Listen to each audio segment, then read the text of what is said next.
வாக்கை காப்பாற்றினால் வாகை சூடலாம். அவன் பீகார்ல வாக்கை காப்பாற்ற போராடிக்கிட்டு இருக்கான். 65 லட்சம் பேர் வாக்கை எங்க போச்சுன்னு தெரியல. உங்களுக்கு ஓட்டு இருக்குமான்னு பாத்துக்கங்க. உங்க வாக்கு உங்க கையில இல்ல, அவங்க கையில இருக்கு. நாங்களே நொந்து கிடக்கோம். இவர் வாழ்கை வாக்கை இந்த வாத்தியார்களை விட்டா பிரச்சனையே இதுதான். என்னத்தையாவது சொல்லி அதான் வகுப்புல ஒரு பயில இருக்க மாட்டேங்க. திருவள்ளுவர் பார்த்துருக்க மாட்டோமே, படங்களில் போடுறாங்க, தாடி கட்டிலாம் போட்டு ஒரு மாதிரி போட்டு வச்சிருக்காங்க. இவராக தான் இருக்குமோ அப்படின்னு. அவர் யாரும் பார்த்ததில்லை. அவர் பேரும் அதுதானான்னு தெரியாது, எதுவும் தெரியாது. அவர் எங்கே பிறந்தார் என்ன வர சண்டை கிடக்குது.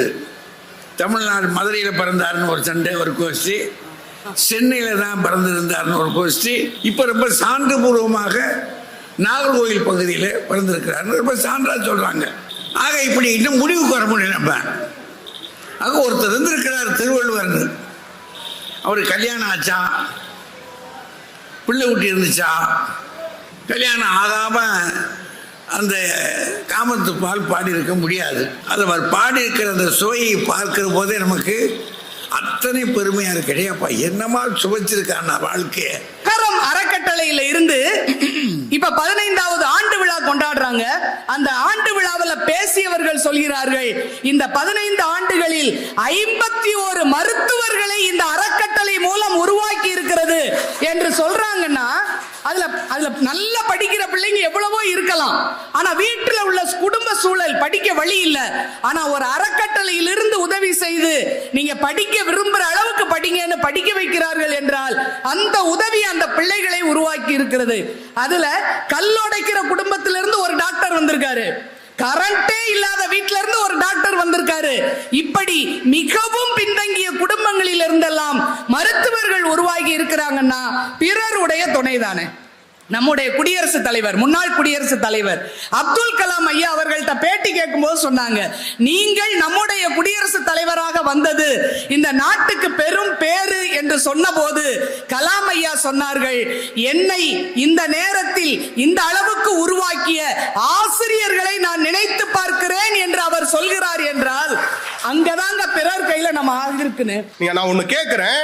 ராமேஸ்வரத்துல தொடக்க பள்ளியில படிச்சுக்கிட்டு இருக்கிற மாணவனை கடற்கரையில போய் பறவைகளை பார் என்று காட்டினார்.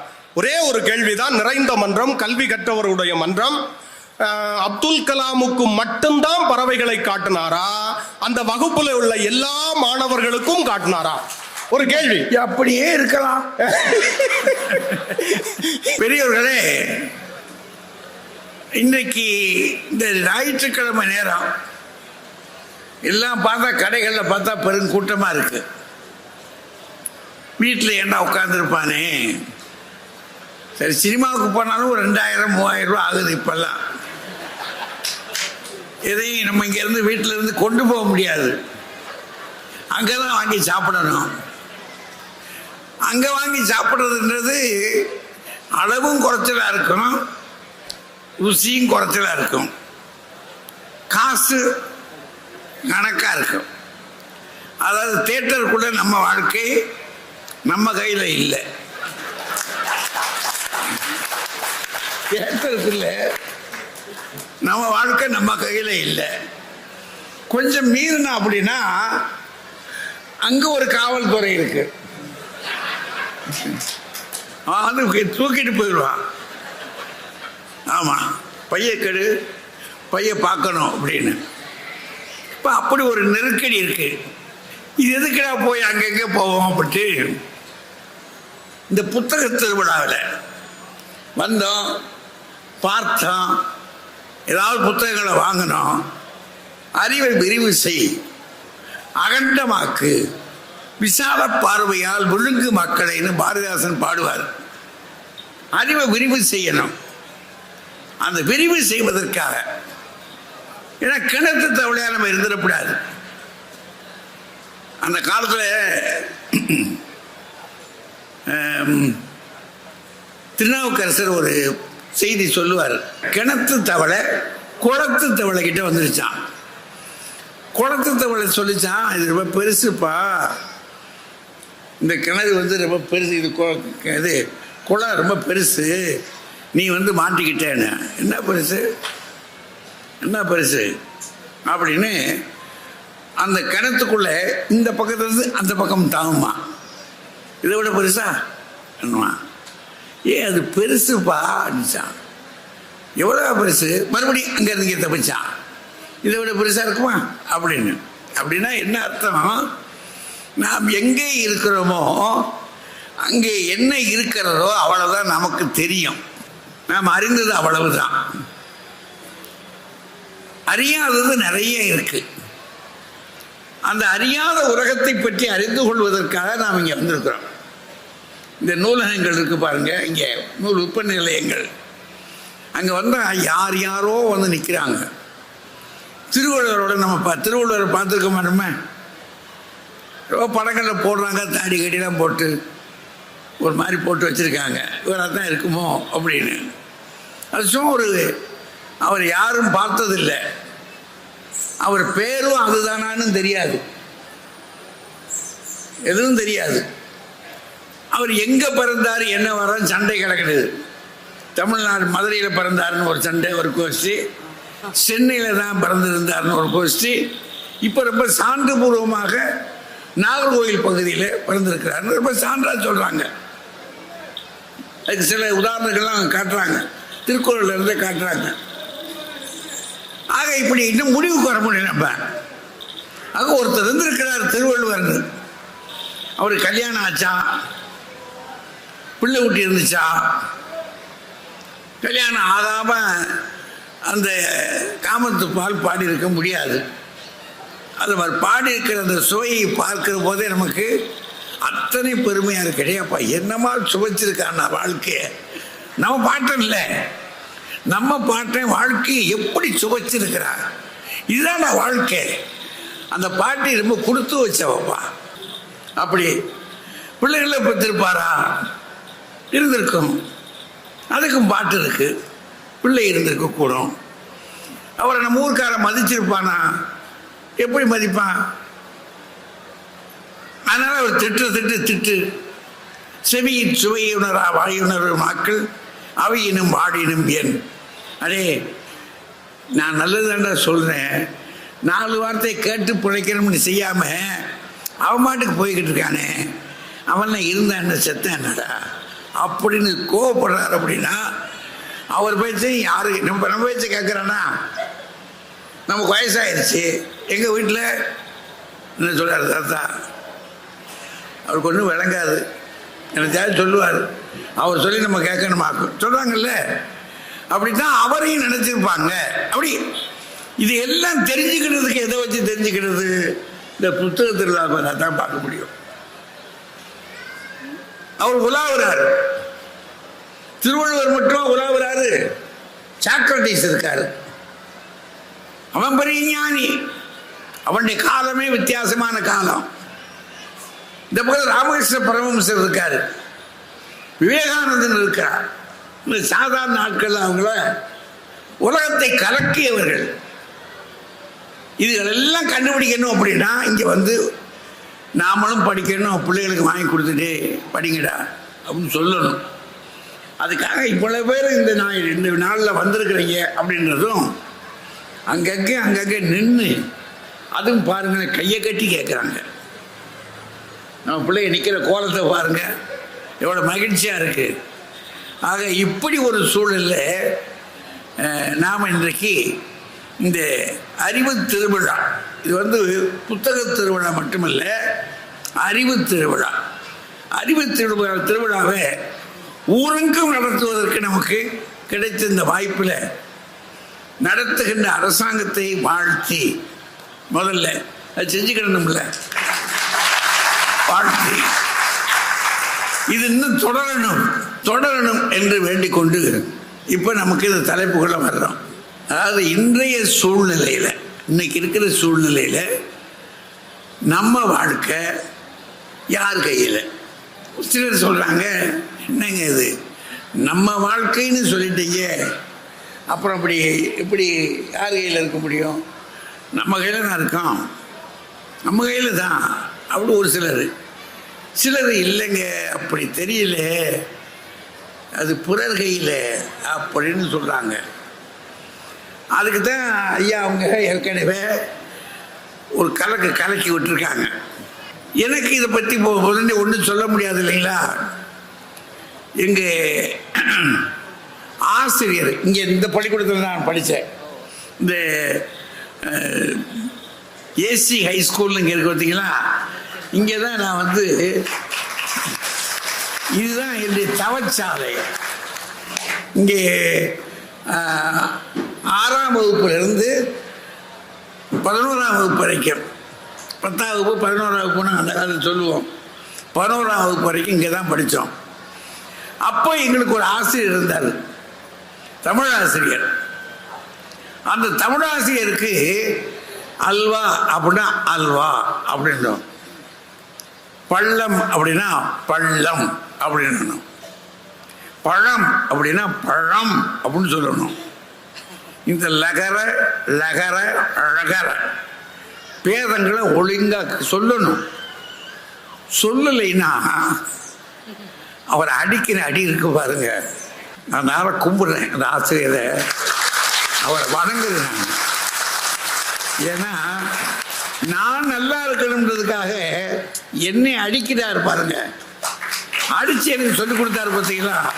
அவர் ஆட்களை இப்படி பிடிச்சாருன்னா குடும்பம் இப்படி பிடிப்பார், தலையை பிடிச்சிட்டு கிள்ளுறதும் அடிக்கிறதும். அதாவது விஷக்காய்ச்சல் ஏறும் பாருங்க, அது மாதிரி ஏறும் இந்த பயல்களுக்கு. அப்போ இவன் என்ன அவர் அங்கிருந்து வர்றாரு அப்படின்னு உடனே ஒரு பெஞ்சை விட்டு இன்னொரு பெஞ்சுக்கு தப்பிடுவாங்க. அடி தாங்க முடியாது. அதனால என்ன செய்வார் இவர் இப்படி நின்று பார்த்துட்டு, உடனே நினைக்கிறேன் விட போறதில்ல, உன் குடுமி என் கையில். அவர் சொல்றது ஓம் குடிமி, நீ எங்க ஓடு, எங்க போனாலும் தெரியும், ஒன்னு இன்னைக்கு நான் கொல்லாம விட மாட்டேன், சொல்லு பழம் அப்படின்னாரு. அவர் பழம். அந்த மாதிரி அவர் அடிப்பார் பாருங்க. அப்போ அவர் அடிக்கடி சொல்றது எனக்கு ஞாபகம் வருது, ஓம் குடுமி என் கையிலேனார். அப்படின்னா நம்ம வாழ்க்கை அவர் கையில் இருக்குன்னு அர்த்தம். ஒரு திரைப்படம் நீங்க பார்த்துருப்பீங்க நினைக்கிறேன். அந்த திரைப்படத்தில் வீட்டுக்குள்ள ஒரு தவறா ஒரு ஆள் வந்து நுழைஞ்சிருவான்.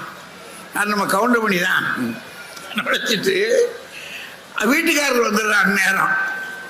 உடனே இவர் என்ன செய்வார்னா பரனில் போய் உட்காந்துக்கிடுவார்.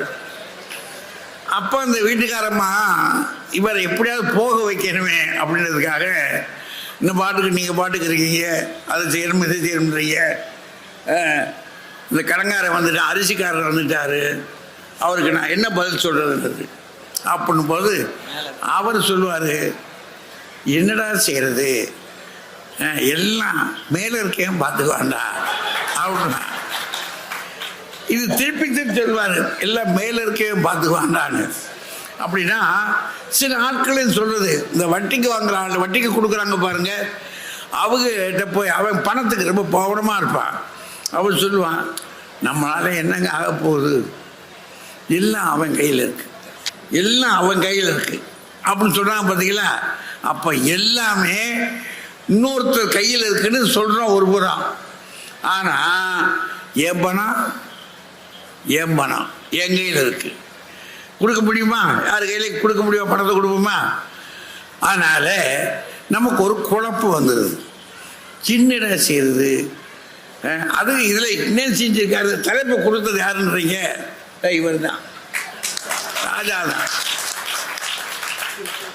அது இன்றைய சூழ்நிலையிலையா, நேற்று சூழ்நிலை கூட வேற, இன்றைக்கு இருக்கிற சூழ்நிலை எது யார் கையில் இருக்கு அப்படின்னு கேட்குறாரு. சரி, இப்போ நம்ம அங்கிட்டு போகலாம் வேண்டாம், சுருக்கம் வைக்கணும்ல, ஏன்னா 8:30க்குள்ளே முடிச்சாகணும். வாழ்க்கை அப்படின்னா அதை ஒரு பங்கு போட்டு பார்க்கலாம். நம்ம வாழ்க்கை, உங்கள் வாழ்க்கையும் சரி, என்னுடைய வாழ்க்கையும் சரி. அது நம்ம அழகர் மலையிலேருந்து திரும்பி நம்ம ஆற்றுல வந்து இறங்குவார் பாருங்க. அப்போ ஒவ்வொரு திருக்கண்ணா நின்று போவார், பார்த்துருக்கீங்களா. அது மாதிரி மண்டகப்படின்னு சொல்லுவாங்க. அந்த மாதிரி நம்ம வாழ்க்கையிலேயே 6 மண்டகப்படி இருக்கு. 6 மண்டகப்படி அல்லது திருக்கண். என்ன அது மண்டகப்படி அப்படின்னா, 1 முதல் 5 வயசு வரைக்கும் சின்ன குழந்தைய. அப்போ யார் கையில் இருக்கோம் நம்ம? ஆமாம், அப்போ அம்மா கையில் தான் இருக்கோம். நம்ம கையில் ஒன்றுமே இல்லை. அவன் நினச்சிருந்தானா நம்மளை கதையை முடிக்கணும்னு முடிச்சிருக்கலாம் இல்லைங்களா? சில சமயங்கள் இப்போ நடக்குதாம்ல இந்த மாதிரி. அவன் நினச்சிருந்தானா, அம்மா நினச்சிருந்தானாக்கும் நம்ம கதையை முடிச்சிருந்துருப்பான். அந்த மாதிரி ஒரு 5 வயசு வரைக்கும். 6 வயசுக்கு நம்ம பள்ளிக்கூடத்துக்கு போய் சேர்ந்துடுறோம். 6 வயசு. அப்படி 6 வயசுல பள்ளிக்கூடத்துக்கு போகும்போது 6 வயசுலேருந்து ஒரு 12th வரைக்கும் 12 வருஷம். அப்புறம் அதுக்கு பிற்பாடு நம்ம டிகிரி வாங்குறது அப்படின்னா ஒரு 5 வருஷம். 12, 5, 17 வருஷம். அப்போ இங்கே ஒரு 5, அங்கிட்டு ஒரு 17, 22 வயசு வரைக்கும் நம்ம யார் கையில் இருக்கோம்? படிக்கிற காலம் பூரா வாத்தியார் கையில் இருக்கோம். அப்புறம் சொன்னல, உன் குடுமி என் கையில் சொன்னார்ல எங்கள் வாத்தியார். அப்படியே குறைச்சி மார்க் போட்டால் சொல்லுவாங்க, வீட்டில் சண்டை போட்டுக்கிட்டே திருப்பி இருப்பாங்களாம். அதுக்குள்ள இன்னொருத்தன் சொல்லுவான், கஞ்சிக்கில் நேரமாக இருந்திருக்கோம், நம்ம பேப்பர் சிக்கியிருக்கு, குழைச்சி நாமத்தை போட்டாண்டா அப்படின்வான். அந்த மாதிரி இன்னொரு கையில் இருக்கிறோம். அந்த 6, 22 வயசு வரைக்கும். 22 வயசுக்கு பிறகு ஒரு 3-4 வருஷம், ஒரு இன்னும் வச்சுக்கணுமோ ஒரு 5 வருஷம் கூட வச்சுக்கோமே, 27 வயசு வரைக்கும் பணியில் இருக்கோம், வேலைக்கு போயிடுறோம். அந்த வேலைக்கு போயிருக்கும்போது நம்ம யார் கையில் இருக்கோம்னா மேலதிகாரிகளுடைய கையில் இருக்கோம். மேலதிகாரிகள் பார்த்தா நமக்கு ப்ரொமோஷன்ஸ் கிடைக்கும். அவன் சுழிச்சுட்டானா போச்சு. அதிகாரிகள் இப்போ இவங்களுக்குலாம் நல்லா தெரியும். இல்லை, அவங்க சுழிச்சுட்டாங்கன்னா டிசிப்ளின் ரொம்ப முக்கியம். இல்லை, இப்போ நம்ம பள்ளிக்கூடங்கள்லேயே என்ன இருந்துச்சுன்னு சொன்னால், கான்ட்ராக்டு, கேரக்டர். கேரக்டர்னு ஒன்று இருக்கும் பார்த்தீங்களா? அந்த கேரக்டரில் ஹெட்மாஸ்டர் தான் எழுதுவார் வாத்தியாரை கேட்டு. அவர் என்ன எழுதுகிறாரோ அதுதான். அப்போ படிக்கிற காலம் முழுக்க நம்ம இன்னொருத்தர் கையில் இருக்கோம். சரி, அதுக்கு ஒரு பாடு நம்ம படித்து வேலைக்கு போயிட்டோம்னு வச்சுக்கோங்க. வேலைக்கு போன பாடு இன்னொருத்தர் கைக்கு வந்துடுறோம். அவங்க என்ன எழுதுகிறாங்களோ அதை வச்சுக்கிட்டு. அதுக்கு பிறகு சொல்லும்போதே சொல்லிட்டாங்க, இல்லத்தில் தான் நாங்கள் கல்யாணம் ஆயிடுச்சுன்னா இருக்குது. கல்யாணம் ஆகிருச்சுன்னா எப்படின்றீங்க? அந்த அம்மாவை கேட்காம ஏதாவது சொல்ல முடியுமா? யார் சீரடிக்கிறது? இது ஒரு வார்த்தை அவளை கேட்டுக்கிறது நியாயமும் கூட தானே. நம்முடைய பாதி உடம்புல பாதி, நம்மள பாதியில் அவளுக்கு முழு உரிமை இருக்குல்ல. வயதில் சின்னவளாக இருக்கலாம், அறிவில் ஒன்றும் சளைச்சவா இல்லை. அதனால் நம்மகிட்ட அவட்ட ஒரு வார்த்தை, என்னப்பா என்ன செய்யலாம் அப்படின்னா, செய்யுங்க. என்னைய கேட்குறீங்க, நல்லா என்னையே காட்ட மாதிரி தான். உங்கள் அக்காவுக்கு செய்யும்போது என்னையா காட்ட அப்படி ஒரு சொருகுவா. அதையும் வாங்கிக்கிட்டு தான் அப்புறமேல நைஸா என்ன செய்யணும் சொல்லு கேட்குறோம்ல. அப்போ நாமும் அவளும் நாமும் அது கடைசி காலம் வரைக்கும் அது இருக்கு. அப்போ இப்போ எத்தனாவது பயணம்? இது 4வது பயணம், 4வது திருக்கண்ணு. இது 5வது திருக்கண்ணு பிள்ளை பெற்றுறோம், தகப்பன் ஆயாச்சு. இப்போ தந்தை ஸ்தானத்துக்கு வந்துட்டோம். அப்புறம் அந்த பிள்ளைகளை வளர்க்குறது, அதுக்கு போகிறது, அங்கே இங்கே போகிறது. அவன் போய் என்னாச்சுப்பா சொல்கிறீங்க, நம்மளை எடுத்தெறிஞ்சு பேசுவான், அதையும் கேட்டுக்கிறது. அப்படி ஒரு கட்டம். 5வது கட்டம். 6வது திருக்கண் மண்டகப்படி அப்படின்னா தாத்தா ஆகிட்டோம். அதுக்கு பிற்பாடு நம்ம என்ன செய்யணும்னா, ஒருத்தனும் ஒன்று முடிச்ச கேட்க மாட்டான். அதுக்கு முன்னாடி அப்பா கேட்க போகிறதில்ல, மருமக கேட்க போகிறதில்ல. இப்போ 6வது கட்டத்துக்கு வந்த பிற்பாடு ஒருவரும் கேட்க மாட்டான். அதனால தான் பெரியவர் என்ன செஞ்சானா, தொல்காப்பியத்தில் அடே காதல் முதிர்ந்த காலம் அது, காமம் சார்ந்த கடைக்கோட்காலன்னுமா. காதல் முதிர்ந்த கடைசி காலம்.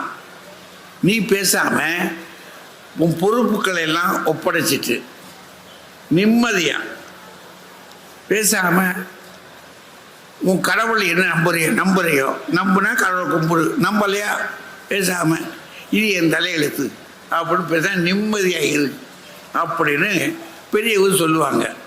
அது 6வது திருக்கண்ணு. இப்போ இந்த 6 திருக்கண்ணுக்குள்ள மண்டபப்படிக்குள்ள நம்ம நுழைஞ்சு இப்போ அதுக்கு மேலே ஏதாவது இருக்காங்க. 60 வயசு ஆயிடுச்சுனாலே 60 வந்துட்டாலே சொல்லிடலாம் அவர் 60ங்க அவ்வளோதாங்க. வேலை பார்க்குற இடத்துல விரட்டி விட்டுட்டான் முதல்ல. அப்பா முதல்ல பார்ப்படு நீ எப்படின்னா நம்ம சொல்லணும், நான் என்ன ஹெல்த்தியாக தானே இருக்கேன், நான் இன்னும் எதில் குறைஞ்சி போயிட்டேன், என்னை வெளியே அனுப்புறீங்க. அது அமெரிக்காவுக்குள்ள பறக்கணும். அமெரிக்காவில் அவன் அப்படி வச்சிருக்கிறான், எவ்வளோ நாளைக்கும் வேலை பாரு, முடிஞ்ச உட்பாடு ஒரு நாள் முடியலன்னா நின்று கேட்டுறான்.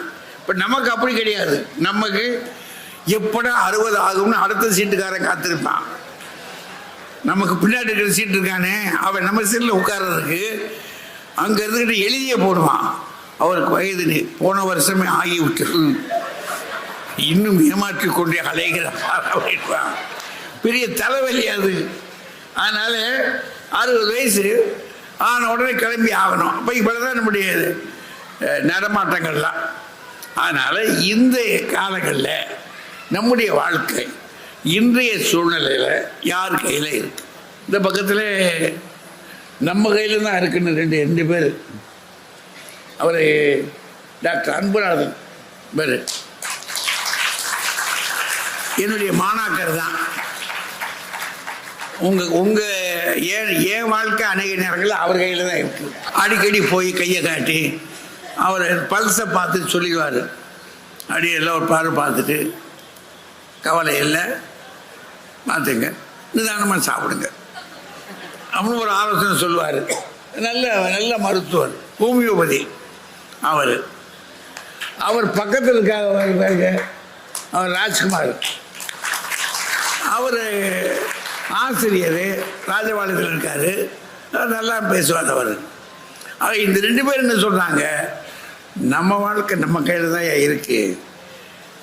ஆரியா போய்கிட்டு உன் பாக்கெட்டில் இருக்க பணம் உன் பாக்கெட்டில் தானே இருக்கான், எல்லாரும் கையிலையும் கொடுத்துருவீங்களோ வாசம் தானேங்க. நம்ம பாக்கெட்டில் பணம் இருக்குது, நம்ம பணம் நம்ம கையிலேயாங்க இருக்குது, எப்பா உன் கையிலையும் இருக்கும் எடுத்துக்க அப்படி சொல்லிடுமா? இல்லை.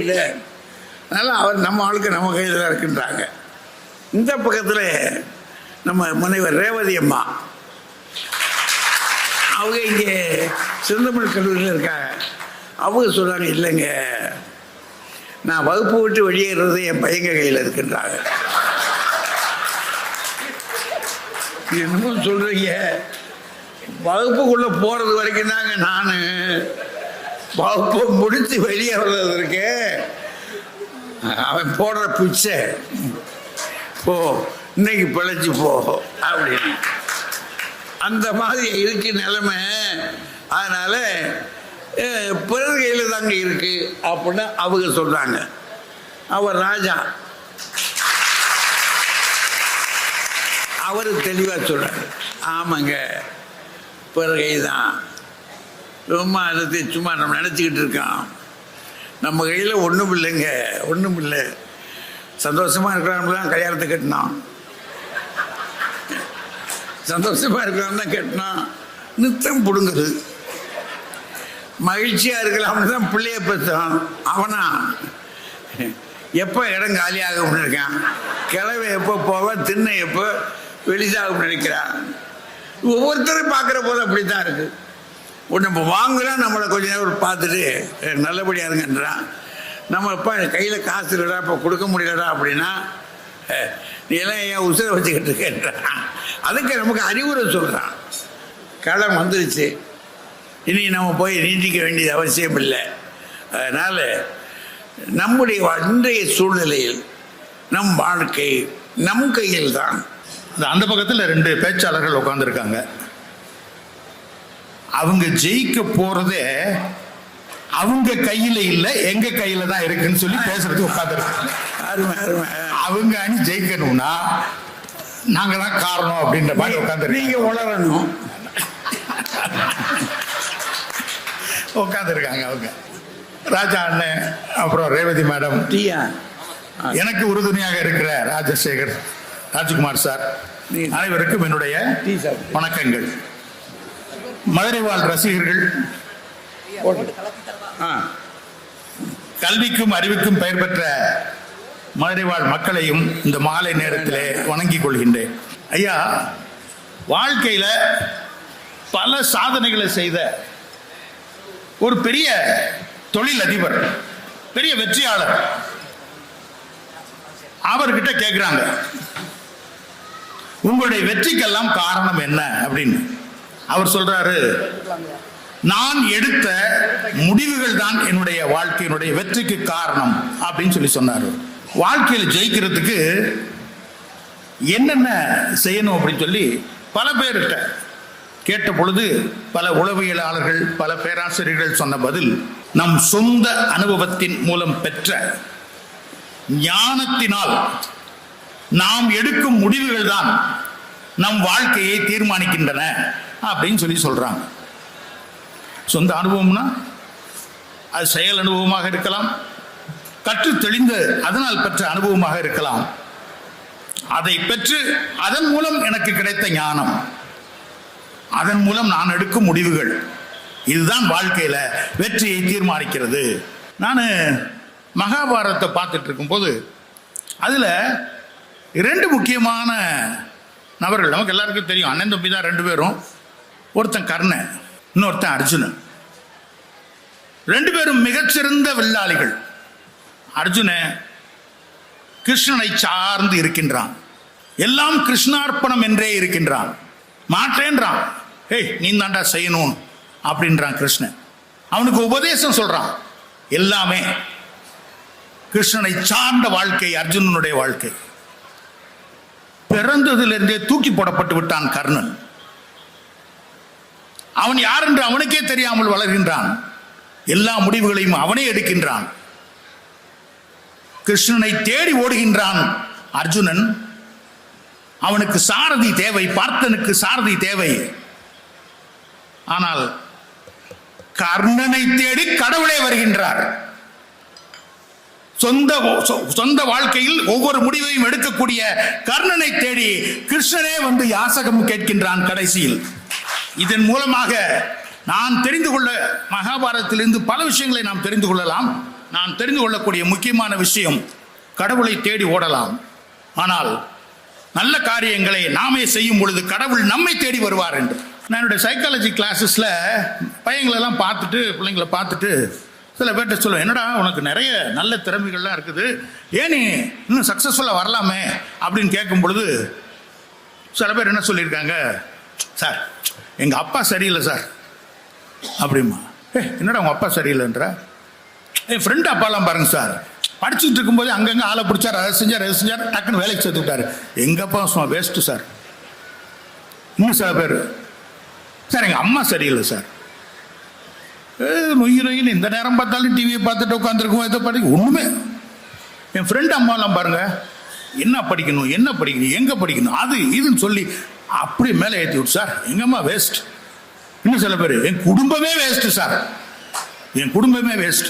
ஏண்டா ஒவ்வொருத்தரும் ஒரு போக்கில் தெரியுறாங்க, தேவை அது பாருங்க, அப்படிப்பட்ட குடும்பத்தில் போய் நான் பெற தொலைச்சிட்டேன். இன்னும் சில பேர், சார் நான் படித்த ஸ்கூல் வேஸ்ட்டு சார், அந்த ஸ்கூலில் படித்தவன் பாருங்க அவன் பூரா பயங்கரம் சக்ஸஸ்ஃபுல் ஆகிட்டாங்க. இங்கே பாரு அது ஒருத்தன் கூட உறுப்பு இல்லையே. இன்னும் சில பேர், எனக்கு வாட்சை வேற ஒன்றும் சொல்ல, ஃப்ரெண்ட்ஸு நீங்கள் வேற, எனக்கு வாட்சை அந்த ஃப்ரெண்ட்ஸ் எல்லாம் சரியில்லை சார். என் இன்னொரு ஃப்ரெண்டு அமைஞ்சாங்க பாருங்க, தூக்கிட்டு போயிட்டாங்க சார் அவனை, எனக்கு இழுத்துட்டு வந்துட்டாங்க கீழே. இதுக்கு தான் சொன்னாங்க, சுட்டும் விரலால் எதிரியை குற்றம் கூறுகையில் மற்ற 3 விரல்கள் உந்தன் மார்பினை காட்டுதடான்னு. இங்க நான் சொல்ல வர்ற விஷயம், அடுத்தவங்க கையில தங்க வாழ்க்கையை கொடுப்பவர்கள் எப்பவும் குற்றவாளிகளாகத்தான் இருப்பார்கள். தன்னிடம் உள்ள திறமை 3 மடங்கு இந்த பக்கம் இருக்குன்றதை புரிஞ்சுக்க மாட்டாங்க. ரொம்ப லாவகமா சொல்லிட்டார். எல்லாம் பிறர் கையில் சொல்ல முடியாது அப்படின்றதுக்கு அவர் ஒரு 2 பெரிய இடங்களை வச்சுக்கிட்டார். முதல்ல ஒரு போட்டார், மிக வெற்றி பெறதாக இருந்தாலே அது எங்கள் கையில் தான் இருக்குன்ட்டார். நாங்கள் ஏதாவது ஒன்று சொதப்பணும்னா அவங்க ஜெயிச்சிருவாங்க, ஆனால் நாங்கள் சொதப்ப மாட்டோம், எங்கள் கையில் தான் இருக்குன்ட்டார். அப்புறம் அதுக்கு 2க்கு உதாரணமாக ஒரு பக்கம் கர்ணனை கொண்டாடுறாரு. அவனுக்கு கண்ணன் எப்படி உதவி செய்ய வந்தான் அப்படின்னு அப்படி பெரிய பெரிய பாத்திரங்களை எடுத்துட்டு மகாபாரதத்தில் பாத்திரம், ராமாயணத்தில் அனுமனை கொண்டு வந்தார். நமக்கு விளங்கணுன்றதுக்காகத்தான். இந்த பாத்திரங்கள்லாம் சொன்னால் எளிதாக விளங்கிக்கிடும். அதை வச்ச ஓ அப்படி இருக்கோ அப்படி நம்ம நினச்சிக்கிடுவோம்ல, அதுக்காகத்தான். அந்த மாதிரிலாம் கொண்டாந்து ஒரு வழியாக அவர் கட்சியை நிறுத்தி வச்சிருக்கிறார். நல்லாவே செஞ்சிருக்கிறார். நல்லா செஞ்சால் தான் சிலருக்கு பிடிக்காதுல்ல.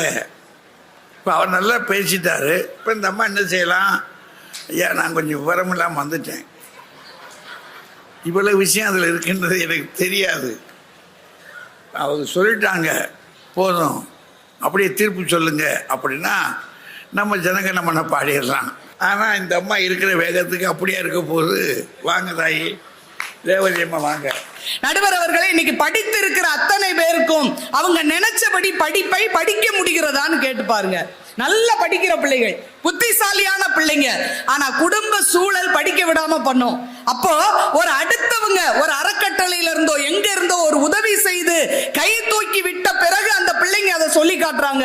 அவர்கள் உதவியால் நான் படித்து இந்த நிலைக்கு உயர்ந்தேன்னு சொல்றாங்கன்னா ஒவ்வொருத்தர் வாழ்க்கையிலும் பிறரின் துணை தேவைப்படுது. அப்படிதானங்கய்யா? அகரம் அறக்கட்டளையில இருந்து இப்ப 15வது ஆண்டு விழா கொண்டாடுறாங்க. அந்த ஆண்டு விழாவில் பேசியவர்கள் சொல்கிறார்கள், இந்த 15 ஆண்டுகளில் 51 மருத்துவர்களை இந்த அறக்கட்டளை மூலம் உருவாக்கி இருக்கிறது என்று சொல்றாங்கன்னா அதுல நல்ல படிக்கிற பிள்ளைங்க எவ்வளவோ இருக்கலாம். ஆனா வீட்டுல உள்ள குடும்ப சூழல் படிக்க வழி இல்ல. ஆனா ஒரு அறக்கட்டளையில் இருந்து உதவி செய்து நீங்க படிக்க விரும்புற அளவுக்கு படிங்கன்னு படிக்க வைக்கிறார்கள் என்றால் அந்த உதவி அந்த பிள்ளைகளை உருவாக்கி இருக்கிறது. அதுல கல்லோடைக்கிற குடும்பத்திலிருந்து ஒரு டாக்டர் வந்திருக்காரு, கரண்டே இல்லாத வீட்டில இருந்து ஒரு டாக்டர் வந்திருக்காரு. இப்படி மிகவும் பின்தங்கிய குடும்பங்களில் இருந்தெல்லாம் மருத்துவர்கள் உருவாகி இருக்கிறாங்கன்னா பிறருடைய துணைதானே. நம்முடைய குடியரசுத் தலைவர், முன்னாள் குடியரசுத் தலைவர் அப்துல் கலாம் ஐயா அவர்கள்ட்ட பேட்டி கேட்கும் போது சொன்னாங்க, நீங்கள் நம்முடைய குடியரசுத் தலைவராக வந்தது இந்த நாட்டுக்கு பெரும் பேரு என்று சொன்ன போது கலாம் ஐயா சொன்னார்கள், என்னை இந்த நேரத்தில் இந்த அளவுக்கு உருவாக்கிய ஆசிரியர்களை நான் நினைத்து பார்க்கிறேன் என்று அவர் சொல்கிறார் என்றால் அங்கதாங்க பிறர் கையில நம்ம ஆகிருக்குன்னு இல்லையா? ஒரு கடற்கரையில கொண்டு நிறுத்தி, அவர் படித்தது அங்கதானே ராமேஸ்வரம், கடற்கரையில் கொண்டு நிறுத்தி கடல் பறவைகள் பறக்கிறதெல்லாம் ஆசிரியர் காட்டுவாராம். எப்படி பறக்குது பாரு, அது ரெக்கைகளையும் வாலையும் பயன்படுத்தி எப்படி பறக்கிறது, எப்படி திசை திரும்புகிறது என்றெல்லாம் பறவையை காட்டி விமான தொழில்நுட்பத்தை என் ஆசிரியர் சொல்லிக் கொடுத்தார். அதனால் தான் எனக்கு விமான பொறியியல் படிக்க வேண்டும் என்ற எண்ணம் உருவானது என்று சொல்கிறார் என்றால் அப்படி உருவாக்கியது நம்முடைய பிறர் கையில தானே இருக்கு. அது மட்டும் இல்ல, வாழ்க்கையில யாரோ ஒருத்தர் தியாகம் செஞ்சு நம்மளை தூக்கி விடுவாங்க. அதெல்லாம் நடக்கும்ல ஐயா. இஸ்ரோவோட ஒரு விஞ்ஞானி கே சிவன் அப்படின்னு ஒருத்தர் இருக்காரு, நமக்கெல்லாம் தெரிஞ்சவர் தான், படிச்சிருக்கோம். அவரு ஊர் தான் இந்த எழுதிட்டு இருக்காருல அடுத்தால, அவருடைய ஊர் கன்னியாகுமரி மாவட்டம் சரக்கல் விளைங்கிற ஒரு சின்ன கிராமத்தை சேர்ந்தவர். அவங்க குடும்பம் ரொம்ப கஷ்டப்பட்ட குடும்பம், மாந்தோப்புல மாங்காய் எல்லாம் பறிச்சு அந்த வேலை பார்க்கிற குடும்பம். இவரை படிக்க வைக்கிறதுக்கு வசதி இல்ல. அந்த நேரத்துல சிவனுடைய அண்ணன் சொன்னார், தம்பி 2 பேரும் படிக்கிறதுக்கு நம்ம குடும்பத்துல வசதி இல்ல, நான் என் படிப்பை நிறுத்திக்கிட்டு நான் வேலைக்கு போறேன், நீ ஒருத்தனாவது நல்லா படி என்று சொல்லி என் அண்ணன் செய்த தியாகம் நான் ஒரு பெரிய விஞ்ஞானியாக உதவி செய்தது என்றால் அவருக்கு பிறர் கைதான் உதவி இருக்கிறதுங்கிறத பார்க்கிறோம். நடுவர் அவர்கள் இந்த புத்தக கண்காட்சி எடுத்துக்கோமே, நம்ம கையிலேயா இருக்கு. எத்தனை எழுத்தாளர்கள் அருமையாக எழுதுகிறார்கள், படைப்பாளிகள் இருக்கிறாங்க. ஆனா அந்த புத்தகத்தை பதிப்பித்து வெளிப்படுத்துவதற்கு ஒரு பதிப்பகம் வேண்டும். பதிப்பகம் வெளியிட்டா மட்டும் போதாது, அதை வாங்கி படிக்கின்ற வாசகர் பெருமக்கள் இருந்தா தான் அந்த எழுத்துக்கு மரியாதை. என்றால் ஒரு படைப்பு வெளிவருவதற்கு பிறருடைய துணை வேண்டும். நடுவர் அவர்களே, எல்லாம் நம்ம கையில இருக்கு, பணம் இருக்கு, காசு இருக்கு, யாரையும் நம்பி நான் இல்ல. அப்படி சில பேர் சொல்லுவோம்ல, யாரையும் நம்பி நான் இல்ல, என்கிட்ட அவ்வளவு இருக்குன்னு சொல்லுவாங்க. அப்படி சொன்ன ஆட்கள் சென்னையில மழை வெள்ளம் வந்து கொட்டி தீர்த்துது, ஒரு வாய் சோத்துக்கு வழி இல்ல. பெரிய கோடீஸ்வரர், நிறைய பணம் இருக்கு, நகை இருக்கு, எல்லாம் இருக்கு, சோத்துக்கு வழி இல்லாமல் தவித்து நின்ற போது அரசாங்கத்திலிருந்து ஹெலிகாப்டர்ல உணவு பொட்டலங்கள் போட்டாங்க. அதுக்கு போய் கையேந்தி நின்னாங்க கோடீஸ்வரர்கள். கையேந்தி நின்றார்கள், பிடிக்க முடியல, கேட்ச் பிடிக்காம விட்டாங்க, கீழே விழுந்துருச்சு சில பொட்டலங்கள். அங்க அந்த ஓரத்துல அந்த குழாய்கள் எல்லாம் வசிக்கக்கூடிய ஏழை வீட்டு குழந்தைங்க இருக்கும் இல்லையா, அதெல்லாம் அதை பெருக்கி கொண்டு வந்து அந்த வீடுகள்ல வந்து கொடுத்துருக்கு, இந்தாங்க உங்களுக்கு ஒரு உணவு பொட்டலம். உடனே அந்த வீட்டு அம்மா சொன்னாங்க, பரவாயில்ல தங்கம், கொண்டு வந்து கொடுத்துருக்கியே, இத நீயே உங்க வீட்டுக்கு கொண்டு போயிருக்கலாம்ல. கொண்டு போயிருக்கலாம், ஆனா எங்களுக்கு பசி பழகி விட்டது, உங்களுக்கு அது தெரியாது, அதனால கொண்டு வந்து கொடுக்கிறேன் என்று ஒரு சின்ன குழந்தை கொடுத்ததால் பல பெரியவங்களுக்கு சாப்பாடு கிடைத்தது என்றால், வாழ்க்கையில ஒருவேளை பசியாடுறது கூட நம்ம அடுத்தவங்க கையில இருக்கு. நடுவர் அவர்களே, 13 வயதுக்கு மேல படிப்பை தொடர முடியவில்லை, ஏழ்மை குடும்பம், பசி கஷ்டம் தாங்க முடியல, ஒரு சிறுவன் போனா, அப்படியே நடந்து போனா, அங்க ஒரு நாடக கொட்டகை இருந்தது. வெளியே போய் உட்கார்ந்து பரிதாபமா கண்ணுல உயிரை தேக்கி கொண்டு யாராவது ஒரு வாய் சாப்பாடு தருவாங்களான்னு உட்கார்ந்து இருந்தான் ஒரு நாடக கொட்டகை வாசல்ல. அப்ப அந்த நாடகம் பாக்குறதுக்கு ஒருத்தர் குதிரை வண்டியில வந்தவர், தம்பி இங்க குதிரையை நிறுத்திட்டு போனா யாராவது களவான்ட்டு போயிடுறாங்க, நீ இந்த குதிரையை பாத்துக்கிறியா, நான் நாடகம் பார்த்துட்டு வந்து உனக்கு காசு தரேன்னாரு. சரின்ட்டா, குதிரையை விட்டுட்டு அவர் உள்ள போயிட்டாரு. அவர் நாடகம் பார்த்துட்டு வெளியே வராரு, அவரு குதிரை மாதிரியே இல்ல, அழகா தொடச்சு அந்த சேனம்லாம் தொடச்சு கழுவி நீட்டா இருக்கு. பார்த்து சந்தோஷத்துல, பரவாயில்லையே என் குதிரையை நல்லா வச்சிருக்கேன்னு சொல்லி காசு கொடுக்க வேண்டியவர் பணமா கொடுத்தாரு. அந்த பையன் காசை எதிர்பார்த்தவன் கையில் பணத்தை பார்த்த உடனே, பரவாயில்லையே இது நல்ல தொழிலா இருக்கு அப்படின்னு நினைச்சு அங்கேயே போய் உட்கார ஆரம்பிச்சான். ஒரு குதிரை நிறுத்துறவங்க பல பேர் குதிரையை விட்டுட்டு போனாங்க. இவன்ட்ட குதிரையை பார்த்து கொள்கின்ற வேலையை தொடர்ந்து பார்த்தான், நாடகங்களை பார்க்க ஆரம்பித்தான், அந்த கதைகளையும் காட்சிகளையும் ரசிக்க ஆரம்பித்தான், கற்றுக்கொண்டான். பின்னால் இந்த உலகத்தையே மகிழ வைக்கின்ற மாபெரும் நாடகங்களை படைக்கின்ற நாடக ஆசிரியராக உயர்ந்தார். அவர்தான் நாடக ஆசிரியர் ஷேக்ஸ்பியர் என்ற பெரியவர். என்றால் நம்ம கையில எல்லா திறமையும் இருந்தாலும் சூழல்கள் தான் நம்முடைய திறமையை வெளிக்காட்டுகின்ற தளத்தையும் வாய்ப்பையும் ஏற்படுத்தி கொடுக்கும். அப்படிப்பட்ட பிறரை நாம் போற்ற வேண்டும். நம் பிரச்சனையை காது கொடுத்து கேட்க ஒரு காது வேண்டும், நம்மை பரிவோடு பார்க்க 2 கண்கள் வேண்டும், நம்மோடு கூட சேர்ந்து வாழ்க்கை பயணத்தில் நடப்பதற்கு 2 காலடி தடங்கள் வேண்டும்.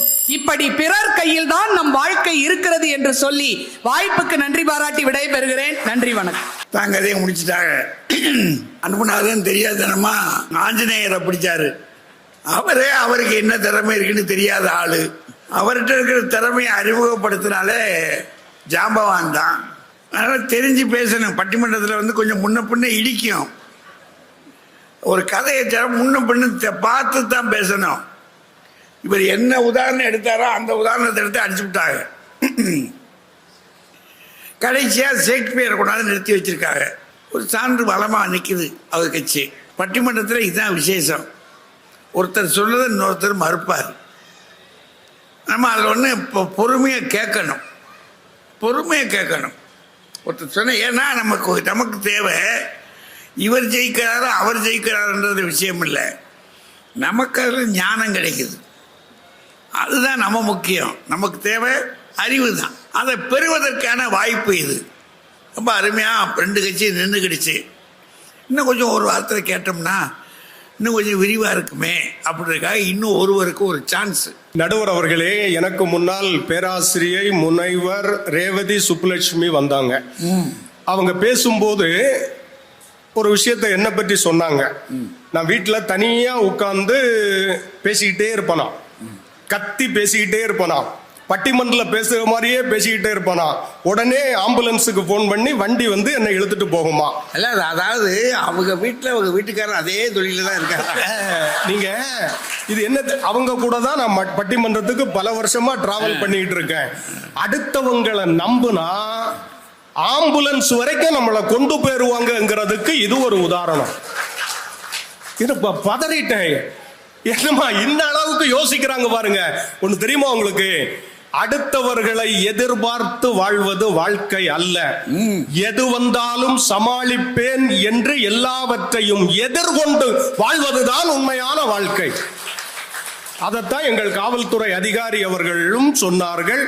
அப்படி வாழ்ந்ததால் தான் இந்த இடத்தில் வந்து அவர் அமர்ந்திருக்கிறார். எங்கிருந்து அது இந்த பத்திரிகைகள் எல்லாம் ரொம்ப நல்லா படிக்கிறாங்க, அதிகம் யூடியூப் சேனல் பார்க்குறாங்கன்னு தெரியுது. ரொம்ப பார்க்காதுங்க, சிக்கல் வந்துடும். என்னன்னா இப்ப சமீபத்தில் அகரம் பவுண்டேஷனுடைய அந்த ஆண்டு விழா நடந்து எல்லாருமே பார்த்துருப்பீங்க. அதுல 51 மருத்துவர்களை அவர்கள் உருவாக்கி இருக்கிறார்கள்னு அந்த செய்தியை நம்ம எல்லாரும் பார்த்தோம். அது அவங்க பக்கத்துக்கு சாதகமா அவங்க எவ்வளவு திருப்புறாங்க தெரியுமா? ரொம்ப ரசிச்சேன். ஆனா ஒரு விஷயம் தெரியுமா, அவங்களே சொன்னாங்க, அந்த பிள்ளைகளுடைய வீடு கல் உடைக்கிற குடும்பம், கரண்டே இல்லாத குடும்பம். இங்க இருந்தெல்லாம் பிள்ளைகள் வந்தாங்க.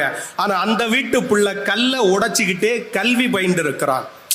நீங்க கரண்டே இல்லாத வீட்டுல இருந்துகிட்டு படிச்சிருக்கிறான்.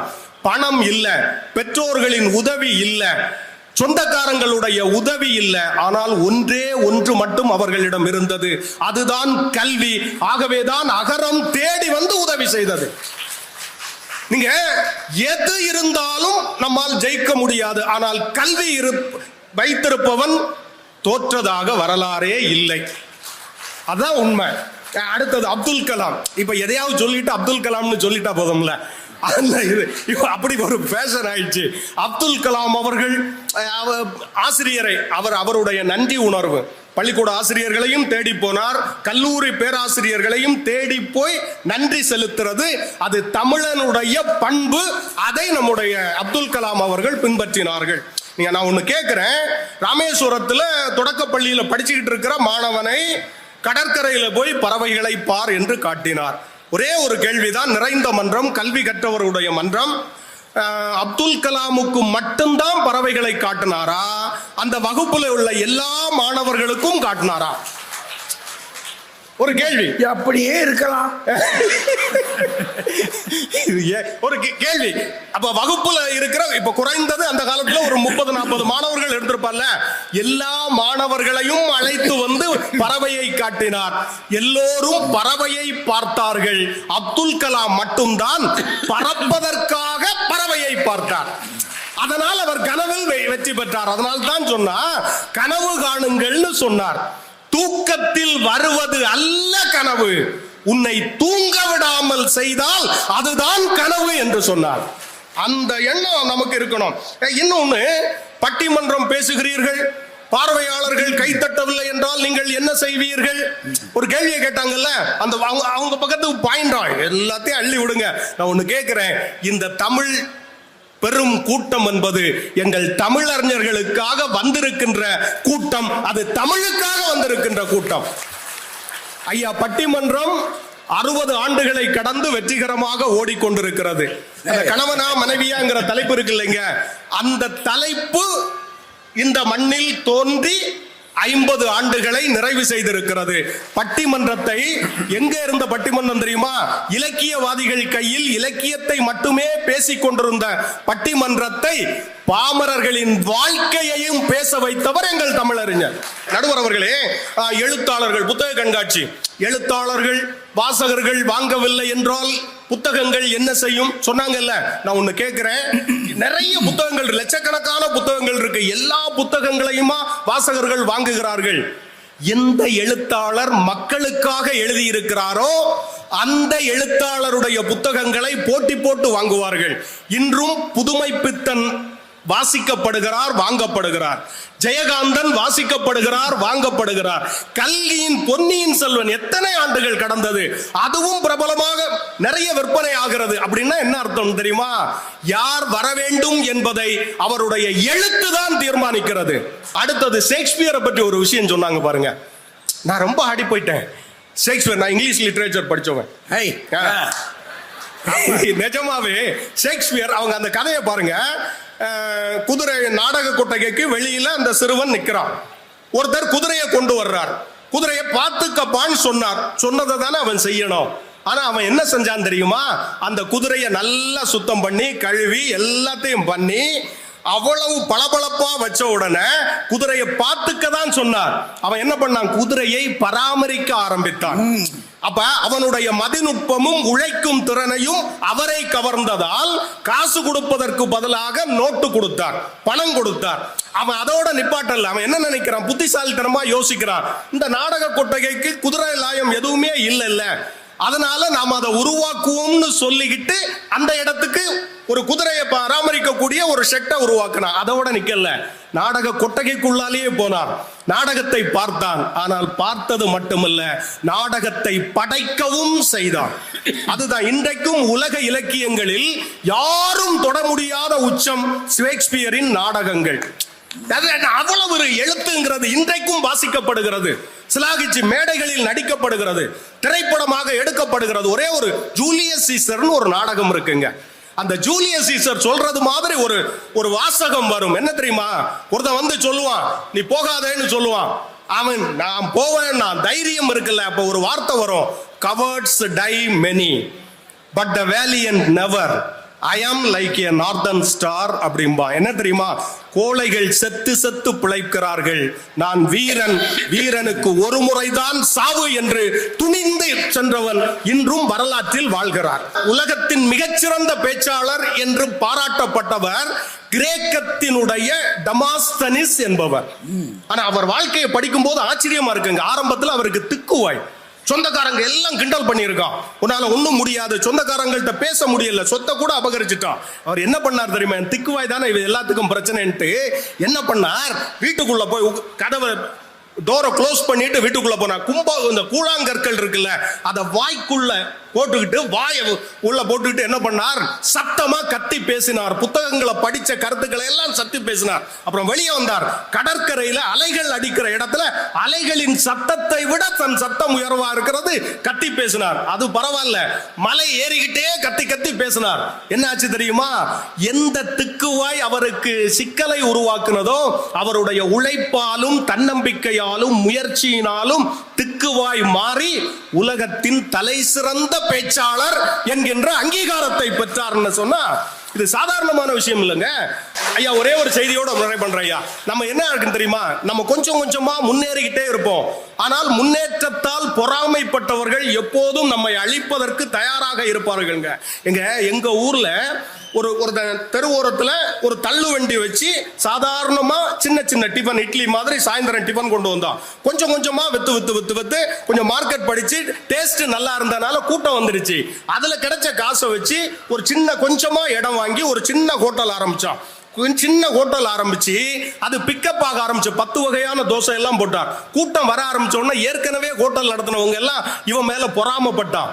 ஒரு நாள் நடந்ததுங்க, இரவு நேரத்துல மொத்த ஹோட்டலையும் தீ வச்சு எரிச்சிட்டான். அதிகாலையில கடை திறக்கிறதுக்கு வந்து பார்த்தவர் துடிச்சு போயிட்டார். அப்படியே ஊரே வேடிக்கை பார்க்குது. அப்படியே உடைஞ்சு போய் உட்கார்ந்தவர் அடுத்த நிமிஷம் எந்திரிச்சார். எரிஞ்சு கிடக்கிற அந்த கறிக்கட்டைக்கு உள்ளால போனார். உள்ள போயிட்டு அந்த எரிஞ்ச அந்த பலகை கரகரன்னு இருக்கல, ஒரு பலகை எடுத்தார். என்ன இந்த ஆளுக்கு பைத்தியம் பிடிச்சு போச்சோன்னு எல்லாரும் பார்த்தாங்க. எடுத்து ஒரு சாக் பீஸ் எடுத்து என்ன எழுதினார் தெரியுமா? கடை வழக்கம் போல் நாளையிலிருந்து செயல்படும் எழுதினார். இதைத்தான் திருவள்ளுவர் சொன்னார், சிதைவிடத்து ஒல்கார் உறவோர் புதையம்பின் பட்டு பாடூன்றும் களிறு. போர்க்களத்தில் களிறு யானை இருக்கிறது, அம்புகளை எல்லாம் தாங்கும். அப்படியே விழுந்த நேரத்தில் அடுத்த நிமிஷம் எந்திரிச்சு மீண்டும் தைரியத்தோடு போராடும். அதுதான் நம் வாழ்க்கை. தன்னம்பிக்கையோடு போராடுகிற போது நம்மை வீழ்த்த நினைப்பவர்களும் நம்மை வாழ்த்துவார்கள். நம் வாழ்க்கை நம் கையில். வாய்ப்புக்கு நன்றி, வணக்கம். ஷேக்ஸ்பியர் வாழ்க்கை எப்படி வந்திருக்கு பார்த்தீங்களா? இதெல்லாம் பல்கலைக்கழகங்கள் நடத்த வேண்டிய பாடம். நம்ம பல்கலைக்கழகங்கள்லையும் கல்லூரிகள்லையும் இது நடத்துகிறாங்க. மேடையில் கொண்டாந்து 2 பேர் அடித்து தூள் பறத்திருக்காங்க. எப்படி ஒரு சம்சாரம் விரட்டி விட்டுட்டான், அதான் விஷயம். அங்கே அவன் ஊருக்குள்ள கிராமத்துக்குள்ளே உட்காந்துருந்தான். உட்காந்துக்கிட்டு இருந்த மட்டும் சொல்லிட்டாவா, இந்த ஜோலியை பார்த்துக்கிட்டே தெரியாது, வெறும் பிள்ளை பார்த்துக்கிட்டே தெரியலான்னு பார்க்குறியா? வேலை பார்த்தா தான் பிள்ளைய கஞ்சி குடிக்க முடியும், ஊருக்கு ஓடு அப்படின்ட்டான். இது வேலைக்கு பார்க்க போடுன்னு. அவன் கிராமத்திலேருந்து நாங்கள் போனோம், அந்த கிராமத்துக்கு பார்க்கறதுக்காக போனோம். நாங்கள் போன நேரம் மூடிவிட்டாங்க. அந்த ஏரியாவை பார்த்தோம். அந்த வீடுக்குள்ளே போகல, வீட்டுக்குள்ளே போக முடியல, ஏரியாவை பார்த்தோம். அந்த தெருவிலேயே இருந்தோம், கொஞ்சம் நேரம் இருந்தோம். அந்த நடந்த இடத்துலையாவது கொஞ்சம் இருப்போம் அப்படின்னு. அவன் கடைசி விரட்டி விட்டுட்டான். விரட்டி விட்டவன் தான் அவன் இது இங்கிலாந்தில் வந்து லண்டனில் வந்து நாடகக்கோட்டையில் வேலை பார்த்தான். அப்படி முன்னேறினாயா அவன் அப்படின்னு அந்த வரலாற்றை எடுத்து வச்சு நல்ல செய்தி சொல்லியிருக்கார். அருமையான செய்தி. அதுக்கு கடைசியாக திருக்குறளையும் கொண்டாந்து சான்று விட்டுருக்கார். இவ்வளவு தெளிவாக இருக்க, இதை வச்சு ராஜாணி என்ன செய்ய போகிறாரு? வாங்க. பரீட்சையில் எழுதும்போது பேராசிரியர் என்ன சொல்லுவார்? உன் கையில் தான் இருக்கிறதுன்னு சொல்லி தான் அனுப்புவார் அப்படின்னா. ஆனால் அவரும் பேராசிரியர், இவரும் ஆசிரியர், இங்கிலீஷ் வாத்தியார், நானும் ஒரு வாத்தியார். மார்க்கு போடுறது பையன் கையில் இருக்கா ஆசிரியர் கையில் இருக்கா? ஒரு ஏதாவது ஒரு மூட்ல இருந்தானா 8க்கு 5 போடுவார். போடுறாங்களா இல்லையா? இது இருக்கிறதெல்லாம் பேராசிரியர்கள். ஆனா இந்த மாதிரி சொன்னீங்கன்னா இப்ப நம்ம பட்டிமன்றம் பேசுற நேரமே யார் கையில இருக்கு? நம்ம கையில தான், ஐயா கையில தான் இருக்கு. அவர் எப்ப பெல் அடிக்கிறாரோ போய் உட்காரணும். என்னங்க அதானே கரெக்டு? அவர் சீக்கிரம் அடிச்சிட்டாருன்னா சீக்கிரம் போயிருந்தோம். இப்ப நம்ம பேசுற நேரமே ஐயா கையில இருக்கு. இதுக்கு ஷேக்ஸ்பியர் குதிரையை குளிப்பாட்டின கதையெல்லாம் நமக்கு எதுக்கு? குதிரை மேய்ச்சா புல்ல மேய்ச்சான சரி, குதிரையை குளிப்பாட்டினவன்லாம் ஷேக்ஸ்பியர் ஆயிட்டானா? உலகத்துல ஒரு குதிரை தான் இருந்துச்சா? இல்ல ஒருத்தன் தான் குளிப்பாட்டினா? என்னென்ன நடந்திருக்கியா உலகத்துல? இதுல வாழ்க்கையை பிரிச்சு மேய்கிறார். வாழ்க்கை, வாகை, வாக்கை. வாக்கை காப்பாற்றினால் வாகை சூடலாம். அவன் பீகார்ல வாக்கை காப்பாற்ற போராடிக்கிட்டு இருக்கான். 65 லட்சம் பேர் வாக்கை எங்க போச்சுன்னு தெரியல. உங்களுக்கு ஓட்டு இருக்குமான்னு பாத்துக்கங்க. உங்க வாக்கு உங்க கையில இல்ல, அவங்க கையில இருக்கு. நாங்களே நொந்து கிடக்கோம். இவர் வாழ்கை வாக்கை. இந்த வாத்தியார்களை விட்டா பிரச்சனையே இதுதான். என்னத்தையாவது சொல்லி அதான் வகுப்புல ஒரு பையில இருக்க மாட்டேங்க. ஹோட்டல்ல தீ வச்சுட்டு போயிட்டானா அவன் கறிக்குட்டை எடுத்து எழுதுனானா? ஒழுங்கா இருந்த ஹோட்டல்ல தீ வச்சிருக்கான், இன்னொருத்தன் கையில வந்து சிக்கி இருக்கு. அவன் அதை திரும்ப சரி பண்ண எவ்வளவு கஷ்டப்பட்டிருப்பான். என்ன பேசுறாருன்னே தெரியல. அப்துல் கலாம் ஐயாவுக்கு பறவையை காட்டியது ஆசிரியர் இல்லை. வரலாறு அக்னி சிறகுகள் சரியா படிச்சீங்கன்னா தெரியும். அப்துல் கலாம் ஐயா அவர்கள் ராமேஸ்வரத்துல இருந்து ராமநாதபுரத்துக்கு படிக்க போனோம். அந்த காலத்துல மேல் படிப்பு ராமநாதபுரத்துல தான் இருந்தது. அப்போ அவங்க அப்பா இவர் போறதுக்கு யோசிச்சார். அவங்க அம்மாவும் தடை பண்ணாங்க. இப்போ அவங்க அப்பா கூட்டு போய் ராமேஸ்வரம் கடற்கரையில வானத்தில் பறக்கிற பறவையை பார், அது திசை தெரியாமல் எங்கெங்கோ பறக்கிறது, திரும்பவும் தன்னுடைய கூட்டை தேடி வருகிறது, அது மாதிரி நீயும் பறந்து போய் திரும்பி வா அப்படின்னு சொல்லி அனுப்புனார். சொன்னது அவங்க அப்பா. இதை சொல்றது சரி. ராஜ்குமார் வந்தோடனே ஒன்று சொன்னார், நீங்க கவனிச்சீங்களா? அடுத்தவர்களை எதிர்பார்ப்பது வாழ்க்கை அல்ல, எது வந்தாலும் நாமே சமாளிப்போம் என்று எதிர்கொள்வதுதான் வாழ்க்கை சொன்னார் இல்லையா? ஞாபகம் இருக்கா உங்களுக்கு? இருக்கு. இப்ப ராஜ்குமார் வீட்டுல ராத்திரி 10 மணிக்கு 2 ரவுடி பயல்க வந்து வாசல்ல நிக்கிறாங்க. ஏன் ராத்திரி எதுக்கு பகல்லே வரட்டுமா? நான் ஏதோ ஒரு பொருள் அந்நேரம் ராஜகுமார் மனைவிட்ட என்ன சொல்லணும்? நாமே நம்ம எதிர்கொள்வோம், அடுத்தவரை எதிர்பார்க்க கூடாது, நாம் தான் செய்ய வேண்டும். சொல்லணுமா இல்லையா? ஆமா. 100க்கு எதுக்கு போன் பண்றீங்க? எதுக்கு போன் பண்றீங்க? ஐயா நாங்களே பாத்துக்கிறோம், ஐயா காவல்துறை வராதீங்க. நான் யாரு? குதிரையை குளிப்பாட்டினவன். இந்த உலகத்துல நமக்கு ஆசைகள் இருக்கு, முயற்சி இருக்கு. ஆனா அதெல்லாம் நடக்கிறது நம்ம கையில இருக்கா மத்தவங்க கையில இருக்கா? இப்ப இந்த கோரிப்பாளையம் ரோட்ல வண்டி ஓட்டுறதே உங்க கையில இருக்கா? முதல்ல கோரிப்பாளையம்னு இருக்கா?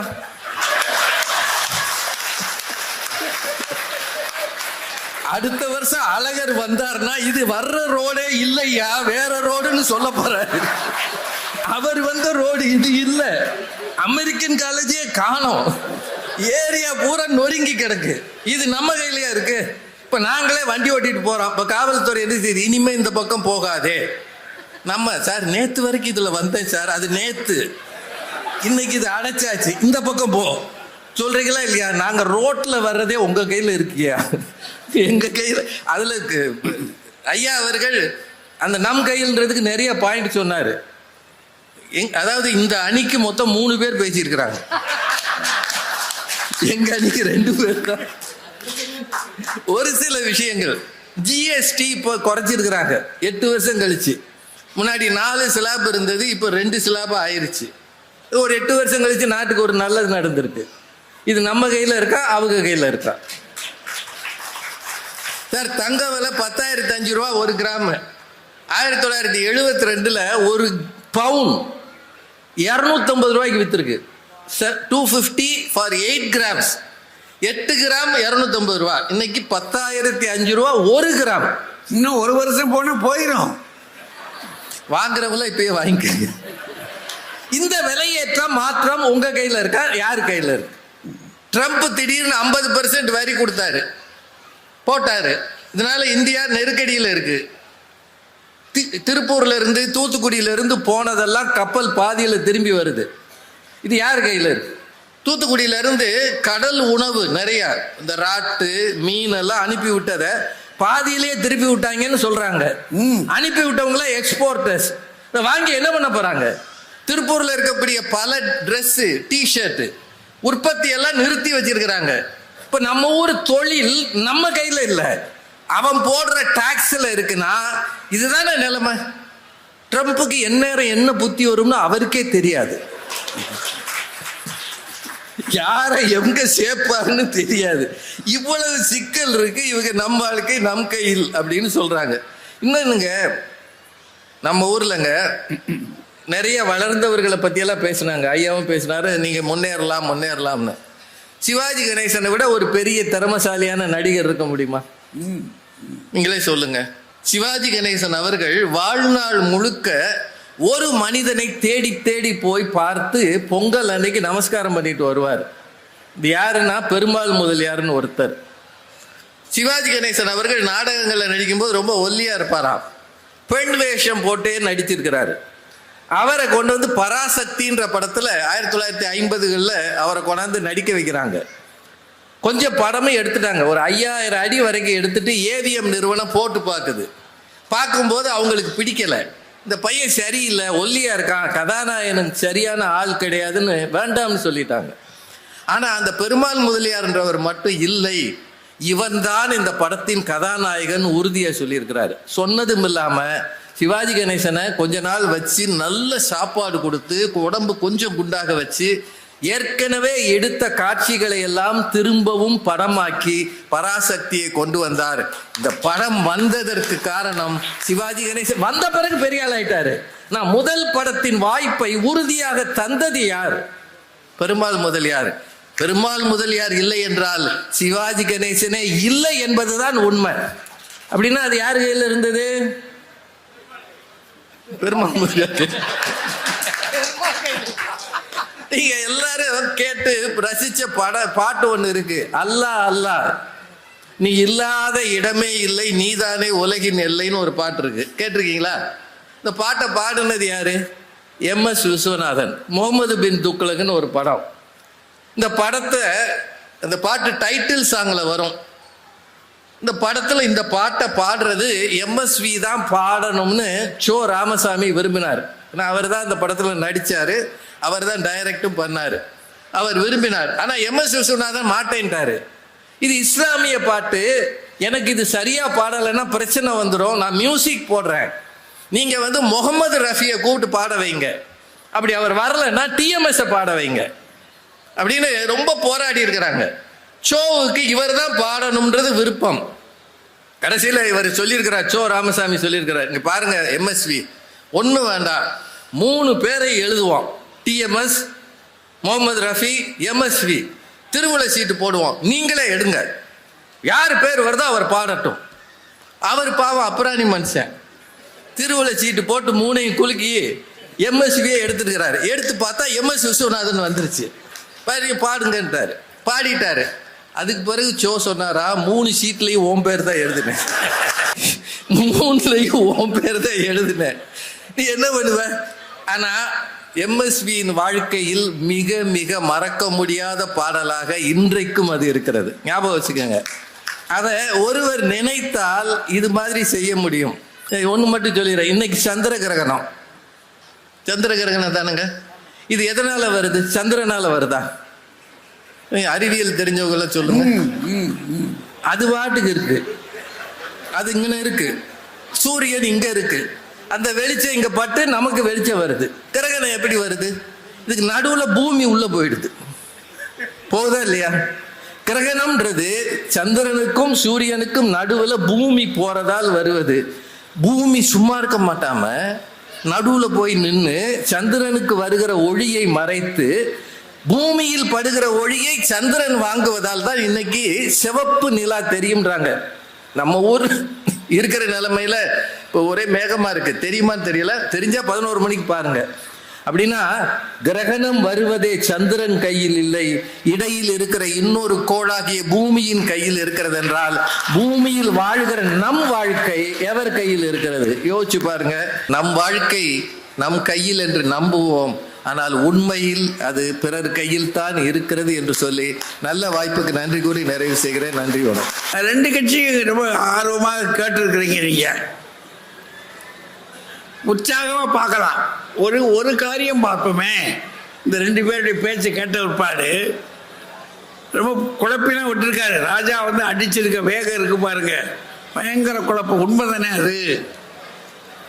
ரொம்ப யோசிக்க வேண்டிய விஷயம். இப்போ இப்படி கொஞ்சம் யோசித்து பார்ப்போமே. இப்போ நகைக்கடை இருக்குது. அந்த நகைக்கடை வந்துருக்கு. நகைக்கடையை பற்றி பேசுனாங்க இல்லையா? நகை விலை ஏறிடுச்சுன்னு சொல்லி கடைக்கு கூட்டிகிட்டு போகிறான் பொம்பளைய நகை வாங்கிறதுக்கு. அவர் பில்லு போடுறாரு, வரிசையாக போடுறாரு. பில்லு போட்டுட்டு முதல்ல என்னமோ ஒன்று மொத்த விலை அன்னைக்கு இருக்கக்கூடிய ரேட்டை போடுறாரு. போட்டுட்டு அதை 8ஆல் பெருக்கிறாரு. பெருக்கி முடிச்ச பிற்பாடு எண்ணத்தையே ஒன்றை கூட்டுறாரு. அப்புறம் திடீர்னு ஒன்றை கழிக்கிறாரு. அப்புறம் ஒன்றை கூட்டுறாரு. இது என்னங்க அப்படின்னு கேட்டால் அதுங்க சேதாரம் அப்படின்றாரு. இப்போ நம்ம ஒரு கணக்கு வச்சுக்கிடுவோம். சேதாரம்னா என்ன சேதாரம்? இல்லை, நீங்கள் வாங்கின நகை இருக்கே, இந்த வகையை செய்கிற போது சேதாரம் ஆகிடும் தங்கம். அது சரிங்க, சேதாரம் ஆகட்டும். ஆனால் சேதாரம் என் கையில் இருக்கணும். நம்ம அது காசு கொடுக்கணும்ல. காசு கொடுக்கறது நான். அந்த சேதாரத்தை கொடுத்துருங்க, நான் காசை கொடுத்துட்றேன் அப்படின்னு நம்ம சொல்கிறோம்னு வைங்க. இந்த ஜென்மத்தில் நீங்கள் நகை வாங்கிக்கிடுவீங்க? சொல்லுங்க, இந்த ஜென்மத்தில் நகை வாங்கிக்கிடுவீங்களா? இவர்கிட்டயே போய் போகிறோம். அவர் சொல்லுவார், எங்கள் வீட்டிலேயே கூட்டிகிட்டு போய் இந்த கதை தான் ஆச்சு, யாராக இருந்தாலும் அது முடியாது, அவர் சொல்கிறது தான். அப்படின்னா நகை வாங்க போகிற இடத்துல என்ன கதி நடக்குது? யார் கையில் நம்ம சிக்கியிருக்கோம்? நகைக்கடைக்காரர் என்ன சொல்கிறாரோ அதுதான் கதை. அப்படிதானே தெரியுது நமக்கு. காஞ்சிபுரத்துக்கு போயிட்டோம்னா நல்ல சேலையாக வாங்கலாம். அப்படின்னு நம்ம தெரியலையம்மா, காஞ்சிபுரத்துக்கு போகணும் இல்லையா? சரி, யோசித்து பார்க்குறோம். சரி, ஒரு 2-3 நாளைக்கு நிம்மதியாக இருக்கலாம்டா கடவுளே. இப்போ புக்கல் பிடுங்கல் இல்லாமல் இருக்கும். சரி, வா கிளம்புன்னு அவ்வளோதான். ஒரு 2-3 நாளைக்கு ஜம்முன்னு போயிட்டு அங்கன ஹோட்டலில் சாப்பிட்டுட்டு முடிச்சுட்டு வந்த ஒருபாடு இருக்குன்னு பிறகு பின்னாடி இருக்கு புரட்டாசியும் கார்த்திகன்றாங்க. ஆனால் போய் ஒரு சேலை துணியை வாங்கணும்னா காஞ்சிபுரத்தை வாங்கணும். வேஷ்டி வாங்கணும்னா திருப்பூர்காரர் பிடிச்சிக்கிட்டாரு. ராமராஜ் திருப்பூர்காரர் பிடிச்சிக்கிட்டாரு. அப்புறம் இங்கே ஒரு பைய வேற வச்சிருக்காரு. சட்டையில் பந்த பாருங்க, என் தம்பி பிள்ளை இந்த இடத்துல ஒரு பை இருக்கு, வேஷ்டிலேயே பை இருக்கு. இப்போ அந்த மாதிரி வச்சுட்டாங்கல்ல. அப்போ எங்கே இருக்கு? உடுத்த துணிக்கெல்லாம் இங்கே இல்லை. ஆனால் அந்த காலத்தில் ஏன் புத்தர் அப்படி சொன்னார்னா, அந்த காலம் கார்ல் மார்க்ஸ் அப்படி எழுதுறான், செல்ஃப் கண்டெய்ன்டு வில்லேஜ். நம்முடைய கிராமங்கள் இருக்கே, அது வந்து எல்லாம் தன்னிறைவானது, எல்லாம் அங்கனே கிடைச்சிச்சு. அங்கிட்ட போல விடிய காலம் எந்திரிச்சானா, இப்போ நான் ஹரியானாவை நம்பிக்கிட்டு இருக்கேன் பேசுக்கு. ஆனால் அன்னைக்கு என்ன செஞ்சான் நம்ம ஊருக்காரு, அதிகாலையில் ஒரு 4:30 மணி 5 மணி 6 மணி கூட இது 5 மணி 6 மணிலாம் கிடையாது, 5 மணி எந்திரிச்சுனானா பிள்ளை அப்படியே வரப்புலையே நடந்து போய் ஒரு ஆலமரத்தை பார்த்து, ஒரு வேப்ப மரத்தை பார்த்து, ஆளும் மேலும் பல்லுக்கு உறுதின்னு ஒரு குச்சியை ஒடிச்சு அங்கனே தானே நமக்கு மென்னுக்கிட்டே வந்து பக்கத்தில் ஒரு முடாம்பு கிடக்கும் அல்லது ஒரு கிணறு இருக்கும், குப்புன்னு உள்ளுக்குள்ள குளிச்சு பாட்டு நிம்மதியாக வந்துக்கிட்டு இருந்தான். துண்டை எடுத்து இப்படி மேலே போட்டு இப்படியே வச்சுக்கிட்டு வருவான், காஞ்சிக்கிட்டு வருவான், அங்கனே துவைச்சிடுவான். அதெல்லாம் துவைச்சி பிடிச்சி காஞ்சி வந்து சேர்ந்தான். அது அந்த காலம். இப்போ முடியுமோ? முடியாது. அப்படின்னா என்னங்க, என்னதான் சொல்ல வர்ற? நீ இங்கிட்டும் வர மாட்டேங்கிற, அங்கிட்டு வர மாட்டேங்கிறன்னா நாம் என்ன செய்கிறோம்யா, இந்த 6 திருக்கன்னு சொன்ன பாருங்க, அது மாதிரி வாழ்க்கை சுழலுக்குள்ளே குதிக்கிறோம். நீச்சல் அடிக்கிறவங்க யோசித்து பாருங்க, நாம் குதித்தாலும் சரி, ஒரு கல்லை தூக்கி போட்டாலும் சரி, நடுவில் ஒரு குழி இருக்கும், அதில் சுழல் ஆரம்பமாகுது. ஆனால் இந்த குழி மறையாது லேசில், அதை சுற்றி ஒரு வட்டம் போய்கிட்டே இருக்கும். பார்த்துருக்கீங்களா? ஒரு வட்டம் அதை சுற்றி மேலே போய் கப்பல் 2 மறைஞ்சிடும். அது மாதிரி நான் நினைக்கிறேன், நம்முடைய வாழ்க்கை நம்ம கையில் தான் இருக்குன்னு தான் குதிக்கிறேன். நான் குதித்த போது தான் எனக்கு தெரியுது, அந்த குதியில் ஏகப்பட்ட சுழல்கள் இருக்கு. அது அப்படியே சுற்றிக்கிட்டே போகுது. போயிட்டு நான் அழிகிற போது என்னை சார்ந்த அந்த சுழல்களெல்லாம் மறைஞ்சு போயிடுது. கடைசியாக இது என்ன ஆகுது, வானத்திற்கு கீழே இருந்து நடக்கிற காட்சிகளை எல்லாம் ஒரு ஞானி பார்த்தானா, இவை எல்லாம் மாயை மாயை மாயை. சூரியனுக்கு கீழே நடக்கிற அத்தனையும் மாயைன்னு சொன்னானா அந்த ஞானி. அது மாதிரி நாம் நம்முடைய விதியை நிர்ணயிக்கிறவர்கள் நாமவும் இருக்கிறோம், நம்மை சார்ந்தவர்களாகவும் இருக்கிறார்கள். இந்த 2ஐயும் விட்டுட்டு இது எதுக்காக சொல்ல வர்றான்னா, உங்களுக்கு சாதகமாகத்தான் இந்த பலரையும் ஆண்டவன் படைத்திருக்கிறான்.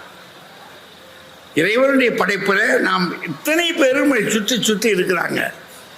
நான் என்னையே பெருமையாக நினைத்து கொண்டு வாழ்க்கையை முழுமையாக முடித்து விட முடியாது. இந்த வாழ்க்கை எனக்கு மட்டுமல்ல, நான் என்னை பெரிதாக நினைக்கிற பொழுதே என் மனைவி என்னோடு கூட இருக்கிறார். அவள் இல்லாமல் என்னுடைய வாழ்க்கை இல்லை, பிறராயாச்சு. எங்கள் 2 பேருடைய வாழ்க்கையில இது முடிந்து விடுவதில்லை. என்னுடைய பிள்ளைகள் இருக்கிறாங்க, பிள்ளைகள் வந்த ஒருபாடு அவர்களுக்கு பிள்ளைகள் வர்றாங்க, மனைவி வர்றான். ஆக எல்லாம் ஒரு வட்ட சுழல் சுற்றி வந்துகிட்டே இருக்கு.